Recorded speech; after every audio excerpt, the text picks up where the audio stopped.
दोस्तों साल 2025 समाप्त होने वाला है और साल 2026 स्टार्ट होने वाला है। लेकिन आपको बता दें कि साल 2025 पीएफ मेंबरों के लिए काफी फायदेमंद रहा, क्योंकि साल 2025 में ईपीएफओ ने ऐसे बड़े बड़े बदलाव किए हैं जिससे पीएफ मेंबर का सालों से फंसा हुआ काम बिल्कुल आसान हो गया, चुटकियों में सोल्व हो गया है।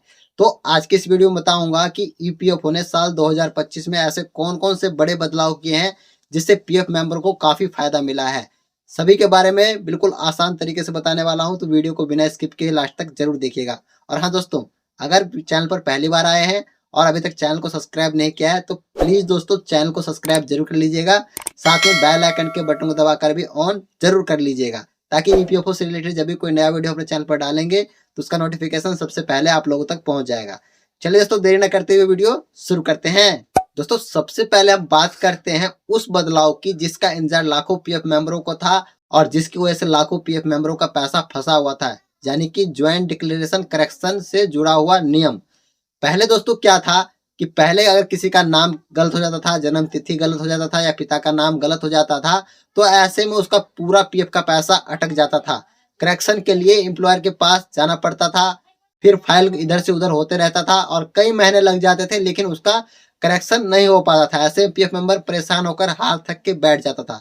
लेकिन साल 2025 में ईपीएफओ ने एसओपी 3.0 लागू कर दिया, जिसके तहत ज्वाइंट डिक्लेरेशन के जरिए करेक्शन करना बिल्कुल आसान हो गया। तो एसओपी 3.0 के तहत ऐसे पीएफ मेंबर जिनका यूएन नंबर जो है 1 अक्टूबर 2017 के बाद बना है, वो मात्र एक क्लिक में ही अपना डिटेल जो है करेक्शन कर सकता है, अपना डिटेल को सही कर सकता है। लेकिन जिनका यूएन नंबर 1 अक्टूबर 2017 से पहले बना है, उनका रिक्वेस्ट एम्प्लॉयर के पास जाता है, एम्प्लॉयर द्वारा उसका करेक्शन रिक्वेस्ट जो है पीएफ ऑफिस को भेजा जाता है और पीएफ ऑफिस द्वारा उसका करेक्शन कर दिया जाता है। लेकिन करेक्शन पहले से बहुत ज्यादा आसान हो गए हैं। इससे पीएफ मेंबर को काफी फायदा मिला है और पीएफ का पैसा भी विड्रॉवल वो सही तरीके से कर पा रहे हैं, क्योंकि पहले जो है वो परेशान होकर बैठ जाते थे, विड्रॉवल नहीं कर पाते थे।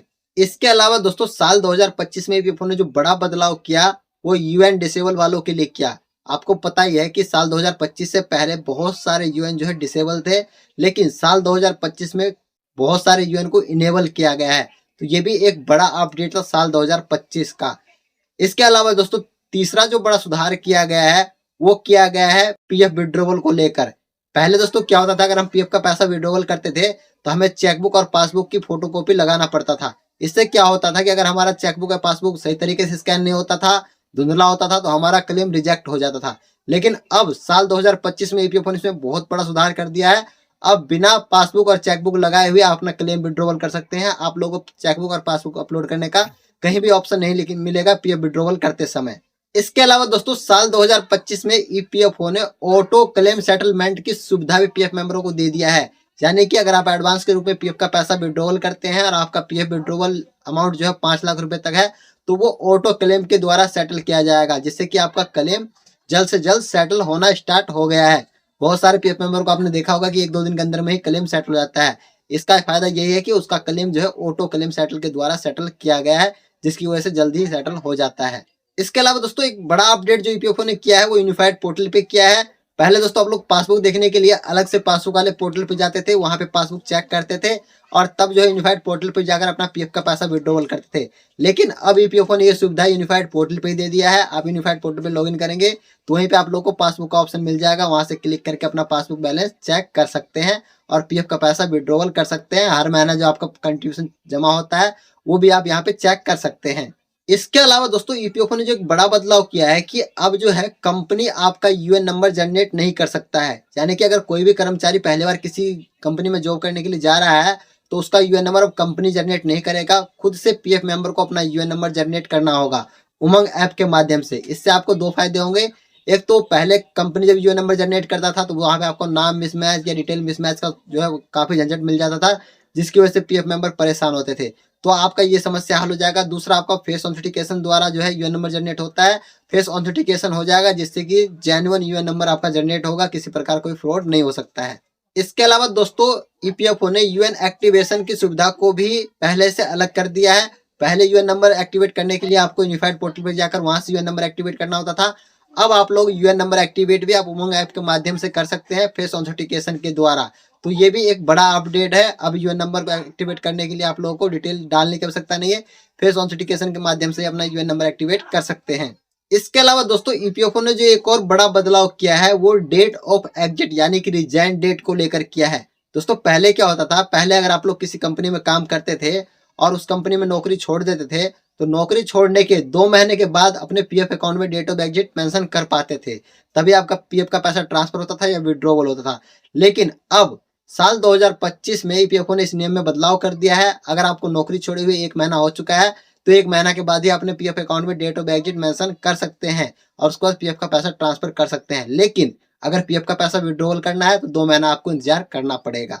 तो ये भी एक बहुत बढ़िया अपडेट ईपीएफओ ने किया है। इसके अलावा दोस्तों साल 2025 में ईपीएफओ ने जो एक और बड़ा अपडेट किया है वो केवाईसी को लेकर किया है।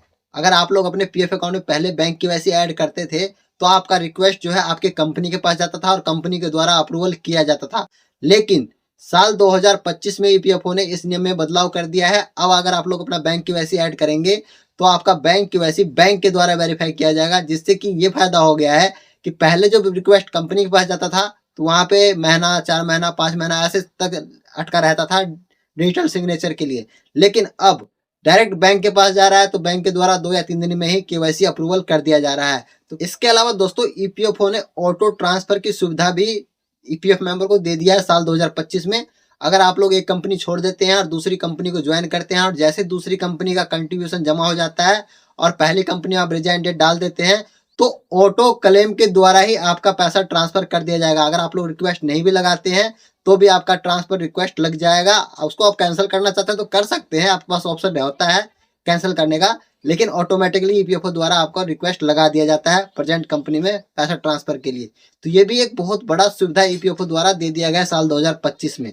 तो दोस्तों ये थे साल 2025 से जुड़े हुए कुछ बड़े अपडेट जो पीएफ मेंबरों के लिए काफी फायदेमंद साबित हुए हैं। इन सभी अपडेटों से ये साबित होता है कि अब ईपीएफओ जो अपने सिस्टम को बिल्कुल सही तरीके से बनाना चाहता है, मेंबर सेंट्रिक बनाना चाहता है, ताकि केवाईसी सबका अपडेट रहे, सबका डिटेल सही तरीके से रहे, जिससे कि पीएफ मेंबरों को किसी प्रकार का कोई दिक्कत ना हो। बाकी दोस्तों इसके अलावा ईपीएफओ ने कुछ और भी ऐसे अपडेट किए हैं जो पीएफ मेंबरों के लिए नुकसानदायक साबित हुआ है। उस अपडेट के बारे में नेक्स्ट वीडियो में बात करेंगे। बाकी इस अपडेट में से कौन से अपडेट आपके लिए काफी फायदेमंद हुआ है कमेंट बॉक्स में कमेंट करके जरूर बताइएगा। अगर वीडियो अच्छा लगा हो तो वीडियो को लाइक कीजिएगा, चैनल को सब्सक्राइब कीजिएगा और अपने दोस्तों के साथ ही फेसबुक ग्रुप में शेयर जरूर कीजिएगा। मिलते हैं नेक्स्ट वीडियो में नए अपडेट के साथ, तब तक के लिए धन्यवाद।